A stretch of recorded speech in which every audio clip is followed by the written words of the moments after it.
नमस्कार दोस्तों, स्वागत है आपका ओकेशनल फैक्ट्स में। आज हम बात करेंगे एसबीआई बैंक की। आखिर एसबीआई असल में कितनी बड़ी है। साल 1955 में कुछ मेजर बैंक को मर्ज किया गया, जिससे बनी स्टेट बैंक ऑफ इंडिया। और आज की डेट में देश के हर तीसरे व्यक्ति के पास स्टेट बैंक ऑफ इंडिया में अपना अकाउंट है। इससे आप समझ सकते हो कि एसबीआई कितनी बड़ी है। एसबीआई एक्चुअल में है कितनी बड़ी, इसके बारे में आज हम जानेंगे। पहले बेसिक हिस्ट्री जान लेते हैं कि स्टेट बैंक ऑफ इंडिया का उद्घाटन हुआ कैसे। कोलकाता साइड में एक बैंक स्थापित की गई जिसका नाम था इंपीरियल बैंक ऑफ इंडिया। ब्रिटिशियर्स ने अपने व्यापारों के लिए यह बैंक बनाई थी। साल 1921 तक इंपीरियल बैंक ऑफ इंडिया देश की सबसे बड़ी बैंक बन गई और साल 1921 के बाद में इस बैंक का नाम बदलकर रख दिया गया प्रोसेसी बैंक ऑफ कोलकाता। इसी समय मुंबई के अंदर भी प्रोसेसी बैंक खुल चुकी थी और अपने एरियाज़ के अंदर बिगेस्ट बैंक हुआ करती थी। आज़ादी के बाद 1955 में इन बैंकों का मर्जर किया गया और इन बैंकों को मर्ज करके बनी state Bank of India. Government ने इस बैंक को पीएसयू बना लिया, यानी 51% स्टेक गवर्नमेंट का था और बाकी पब्लिक शेयर होल्डिंग थी, और ऐसे बनी स्टेट बैंक ऑफ इंडिया। आज की डेट में ग्लोबल लेवल पर state Bank of India one of the biggest player के नाम से जानी जाती है। और समझते हैं कि statistical state Bank of India कहाँ स्टेट करती है। अगर ग्लोबली एसेट साइज यानी कितने पैसे overall state Bank of India के पास हैं, चाहे वो डिपॉजिट के तौर पर हो या उनके एसेट के तौर पर, उस हिसाब से एसबीआई का रैंक पूरी दुनिया में 54th आता है। अगर बात करें कि एसबीआई की पावर, डिप्लोमेसी, रिच और ओवरऑल ग्लोबली एसबीआई का प्रेजेंस कितना स्ट्रॉन्ग है, उस हिसाब से एसबीआई 10th पोजीशन पर आती है। ग्लोबली बात करें नंबर ऑफ सेविंग्स अकाउंट की, तो state Bank of India number 1 है पूरी दुनिया में। In terms number of saving account सबसे ज़्यादा जो यूज़र्स हैं, इंडिविजुअली हम बात करें स्पेसिफिक यूज़र्स की, तो वो एसबीआई के पास ही है। एक काफ़ी इंटरेस्टिंग फैक्ट इसके बारे में, ऐसे ही करेंटली दुनिया में अराउंड 700 मिलियन यूज़र्स के पास अपना अकाउंट है। और आपको जानकर हैरानी होगी कि 700 मिलियन अकाउंट्स में 420 मिलियन अकाउंट जो हैं वो अकेले एसबीआई के अंदर खोले गए हैं। इनमें से ज़्यादातर अकाउंट जो हैं वो पिछले 6 से 7 साल में खोले गए हैं। यानी आप समझ सकते हो कि आधे से भी ज़्यादा अकाउंट, स्पेशली सेविंग अकाउंट्स, वो एसबीआई के ही अंडर में खोले जाते हैं। एसबीआई से जुड़े जानते हैं और कई facts. State Bank of India की करंटली 22,000 स्केल ब्रांचेज हैं, जहां पर loan, savings account, current account, mutual fund, इन जैसी कई सारी चीज़ आप एक्सेस कर सकते हो।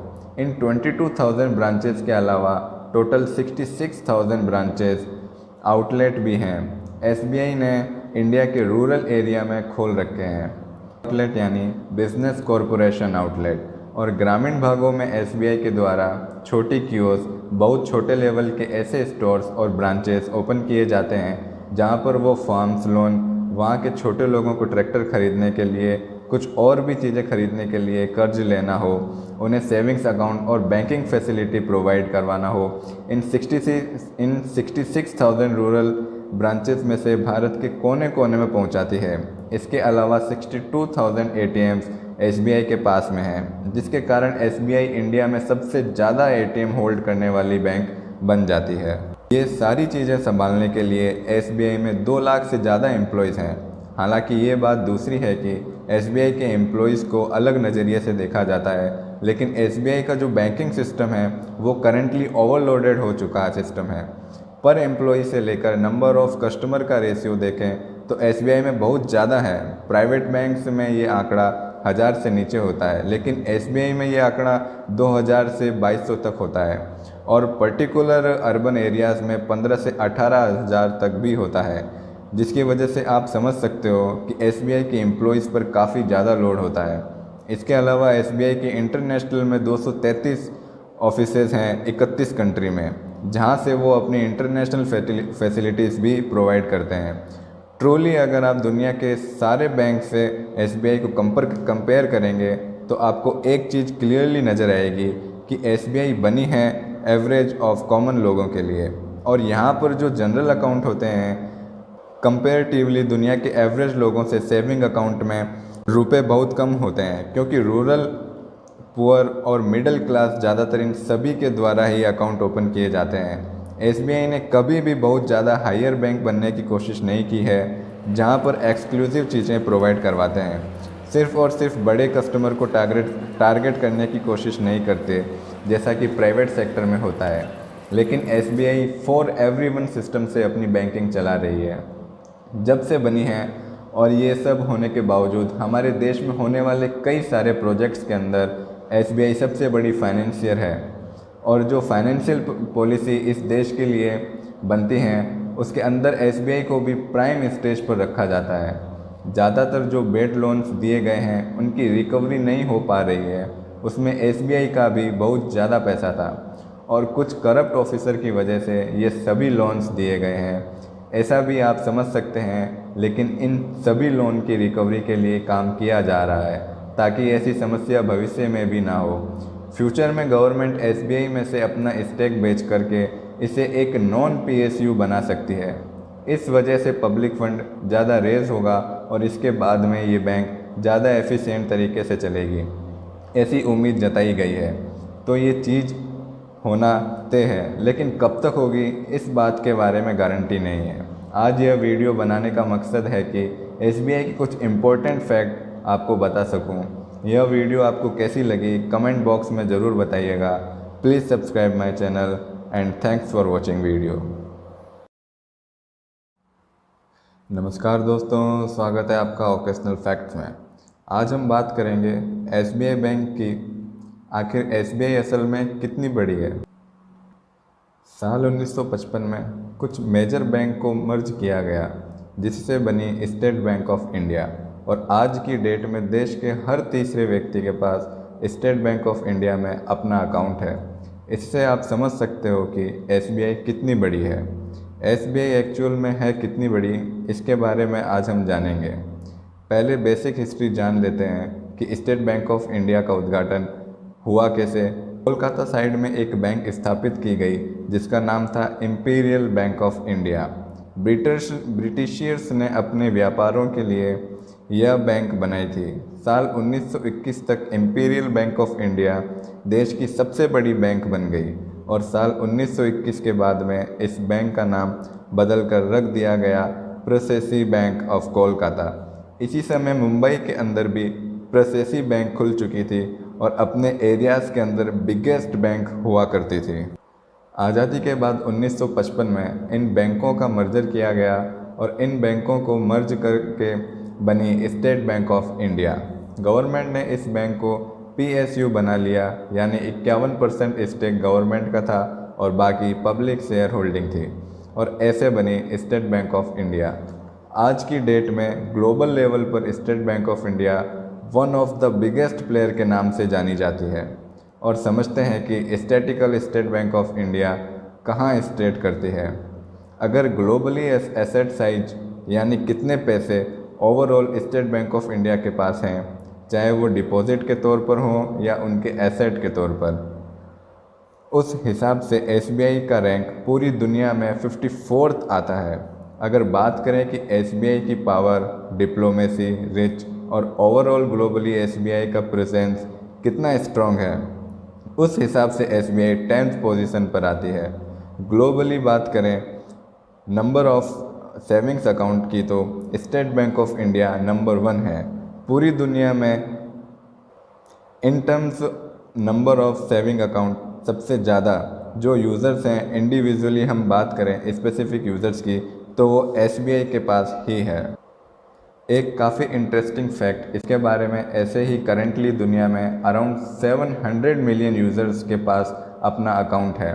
और आपको जानकर हैरानी होगी कि 700 मिलियन अकाउंट्स में 420 मिलियन अकाउंट जो हैं वो अकेले एसबीआई के अंदर खोले गए हैं। इनमें से ज़्यादातर अकाउंट जो हैं वो पिछले 6 से 7 साल में खोले गए हैं। यानी आप समझ सकते हो कि आधे से भी ज़्यादा अकाउंट, स्पेशली सेविंग अकाउंट्स, वो एसबीआई के ही अंडर में खोले जाते हैं। एसबीआई से जुड़े जानते हैं और कई facts. State Bank of India की करंटली 22,000 स्केल ब्रांचेस हैं, जहां पर loan, savings account, current account, mutual fund, इन जैसी कई सारी चीज़ें आप एक्सेस कर सकते हो। इन 22,000 ब्रांचेस के अलावा टोटल 66,000 ब्रांचेस आउटलेट भी हैं। एसबीआई ने इंडिया के रूरल एरिया में खोल रखे हैं। आउटलेट यानी बिजनेस कॉरपोरेशन आउटलेट, और ग्रामीण भागों में एसबीआई के द्वारा छोटी कियोस्क, बहुत छोटे लेवल के ऐसे स्टोर्स और ब्रांचेस ओपन किए जाते हैं जहां पर वो फार्म्स लोन, वहां के छोटे लोगों को ट्रैक्टर खरीदने के लिए, कुछ और भी चीज़ें खरीदने के लिए कर्ज लेना हो, उन्हें सेविंग्स अकाउंट और बैंकिंग फैसिलिटी प्रोवाइड करवाना हो। इन 66,000 रूरल ब्रांचेस में से भारत के कोने कोने में पहुंचाती है। इसके अलावा 62,000 एटीएम्स एसबीआई के पास में है, जिसके कारण एसबीआई इंडिया में सबसे ज़्यादा एटीएम होल्ड करने वाली बैंक बन जाती है। ये सारी चीज़ें संभालने के लिए एसबीआई में 2 लाख से ज़्यादा एम्प्लॉयज़ हैं। हालांकि ये बात दूसरी है कि एसबीआई के एम्प्लॉयज़ को अलग नज़रिए से देखा जाता है, लेकिन एसबीआई का जो बैंकिंग सिस्टम है वो करंटली ओवरलोडेड हो चुका सिस्टम है। पर एम्प्लॉय से लेकर नंबर ऑफ़ कस्टमर का रेशियो देखें तो एसबीआई में बहुत ज़्यादा है। प्राइवेट बैंक्स में ये आंकड़ा 1000 से नीचे होता है, लेकिन एसबीआई में ये आंकड़ा 2000 से 2200 तक होता है, और पर्टिकुलर अर्बन एरियाज़ में 15 से 18,000 तक भी होता है, जिसकी वजह से आप समझ सकते हो कि एसबीआई के एम्प्लॉयज़ पर काफ़ी ज़्यादा लोड होता है। इसके अलावा एसबीआई के इंटरनेशनल में 233 ऑफिसेज़ हैं 31 कंट्री में, जहां से वो अपनी इंटरनेशनल फैसिलिटीज़ भी प्रोवाइड करते हैं।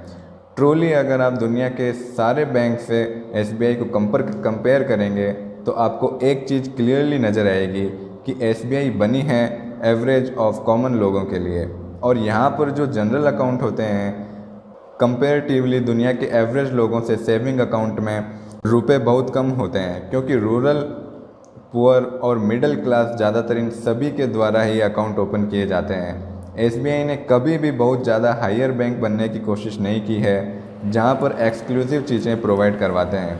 सिर्फ और सिर्फ बड़े कस्टमर को टारगेट करने की कोशिश नहीं करते, जैसा कि प्राइवेट सेक्टर में होता है।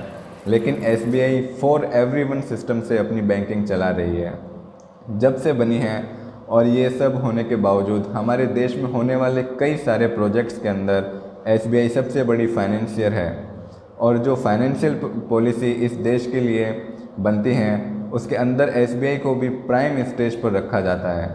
ज़्यादातर जो बेड लोन्स दिए गए हैं उनकी रिकवरी नहीं हो पा रही है, उसमें एसबीआई का भी बहुत ज़्यादा पैसा था, और कुछ करप्ट ऑफिसर की वजह से ये सभी लोन्स दिए गए हैं, ऐसा भी आप समझ सकते हैं। लेकिन इन सभी लोन की रिकवरी के लिए काम किया जा रहा है ताकि ऐसी समस्या भविष्य में भी ना हो। फ्यूचर में गवर्नमेंट एसबीआई में से अपना स्टेक बेच करके इसे एक नॉन पीएसयू बना सकती है।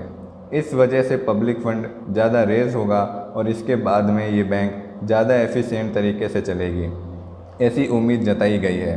तो ये चीज़ होना तय है, लेकिन कब तक होगी इस बात के बारे में गारंटी नहीं है। आज यह वीडियो बनाने का मकसद है कि एसबीआई के कुछ इम्पोर्टेंट फैक्ट आपको बता सकूं। यह वीडियो आपको कैसी लगी कमेंट बॉक्स में ज़रूर बताइएगा। Please subscribe my channel and thanks for watching video.